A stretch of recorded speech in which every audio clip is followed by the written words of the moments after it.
Shalom saudara, kebenaran hari ini berjudul menderita bersama Tuhan.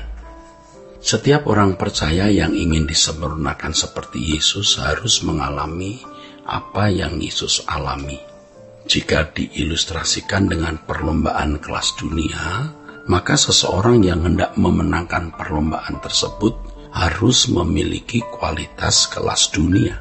Jika seseorang ingin menjadi seperti Yesus, ia harus mengalami seperti yang dialami Yesus. Sama halnya dengan Paulus ketika ia berkata, "Yang ku kehendaki ialah mengenal Dia dan kuasa kebangkitannya dan persekutuan dalam penderitaannya, di mana aku menjadi serupa dengan Yesus dalam kematiannya." Saudara, Paulus menyadari bahwa panggilan hidup seperti Yesus berarti turut serta dalam kematiannya. Seseorang yang hendak mengikut Tuhan Yesus harus mengalami apa yang Yesus alami, sampai tahap kematian dari seluruh keinginan. Oleh karenanya, saudara, jika Tuhan diludahi, dipukul, difitnah, maka tidak heran apabila kita pun harus mempersiapkan diri menghadapi hal-hal tersebut, ya, dari orang lain yang kita temui. Dan Tuhan akan mendesain keadaan sehingga kita juga mengalami apa yang Yesus alami. Tuhan mengajarkan kita apa yang Dia sendiri jalani. Di sini letak keagungan dari kekristenan, yakni kita dapat menjalani apa yang Tuhan jalani. Firman Tuhan mengatakan begini, saudara, "Kamu telah mendengar, mata ganti mata dan gigi ganti gigi. Tetapi aku berkata kepadamu, janganlah kamu melawan orang yang berbuat jahat kepadamu. Melainkan siapapun yang menampar pipi kananmu, berilah juga kepadanya pipi kirimu." Makna dari teks ini adalah, jikalau seseorang berbuat kejahatan, kita tidak boleh membalasnya dengan kejahatan. Sebaliknya, kita dikehendaki oleh Tuhan untuk mengampuninya. Saudara, ketika seseorang mengasihi sesamanya dengan tidak membalas kejahatan dengan kejahatan, maka Tuhan katakan orang itu memancarkan watak anak Allah. Tuhan berkata, "Kasihilah musuhmu dan berdoalah bagi mereka yang menganiaya kamu. Karena dengan demikian kamu menjadi anak-anak Bapamu yang di surga." Jadi keberadaan sebagai anak Bapa ditunjukkan dengan karakter yang sama dengan Yesus, yakni mengasihi sesama dengan mengampuni.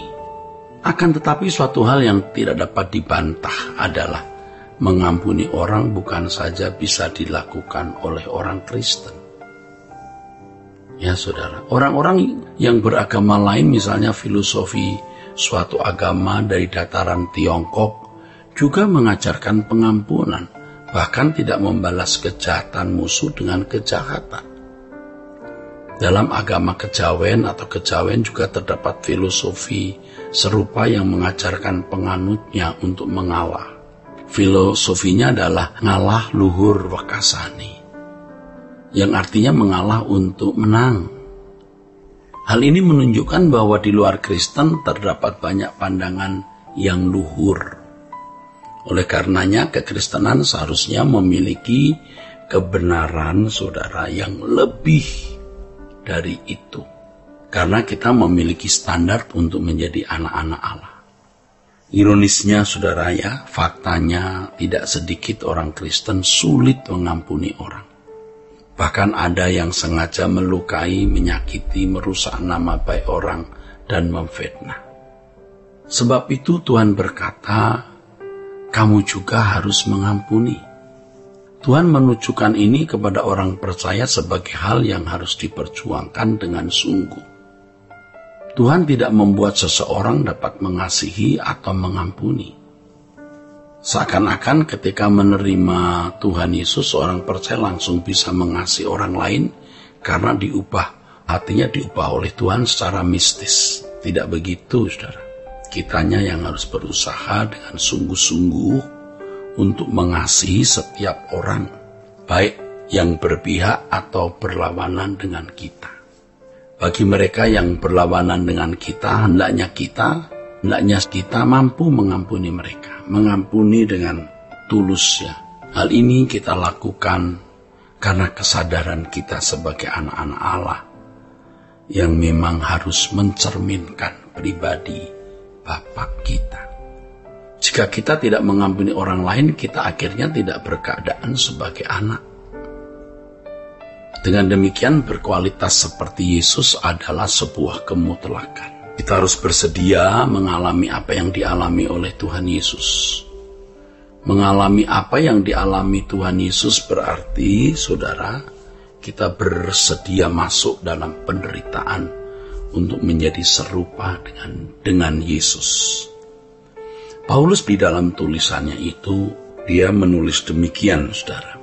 Dan jika kita adalah anak, maka kita juga adalah ahli waris. Maksudnya orang-orang yang berhak menerima janji-janji Allah, yang akan menerimanya bersama-sama dengan Kristus, yaitu jika kita menderita bersama-sama dengan Dia, supaya kita juga dipermuliakan bersama-sama dengan Dia. Saudaraku, orang-orang yang telah dibenarkan oleh Tuhan itu diberi kesempatan untuk menjadi anak Bapa. Menjadi anak Bapa artinya berkeberadaan seperti Bapa. Mereka yang berkesempatan menjadi anak Bapa ini adalah pewaris janji Allah dalam kekekalan. Ya, jadi teks firman Tuhan yang telah kita baca ini mengindikasikan bahwa hal menjadi anak-anak Allah, mewarisi kemuliaan bersama dengan Yesus itu bukan sesuatu yang otomatis. Ya, orang percaya dipanggil menjadi anak harus mengalami hal yang sama dengan yang dihadapi atau dialami oleh Yesus, yakni masuk dalam penderitaan. Jadi kemuliaan bersama dengan Tuhan itu buah dari kesediaan. Kesediaan orang percaya menderita bersama-sama dengan Dia. Hanya dengan masuk dalam penderitaanlah setiap orang di dalam Tuhan dapat dimuliakan bersama-sama dengan Dia. Dalam konteks pengampunan, penderitaan dapat diartikan sebagai perasaan sakit atau tidak nyaman ketika mengampuni orang lain tanpa syarat. Hal ini harus kita gumuli dan hidupi dengan serius, agar kita benar-benar mengambil bagian dalam penderitaan bersama dengan Tuhan Yesus. Intinya, saudaraku, benaran hari ini adalah mengalami apa yang dialami Tuhan berarti bersedia masuk dalam penderitaan untuk menjadi serupa dengan Yesus. Kiranya kebenaran hari ini memberkati saudara-saudara sekalian. Sola Gracia.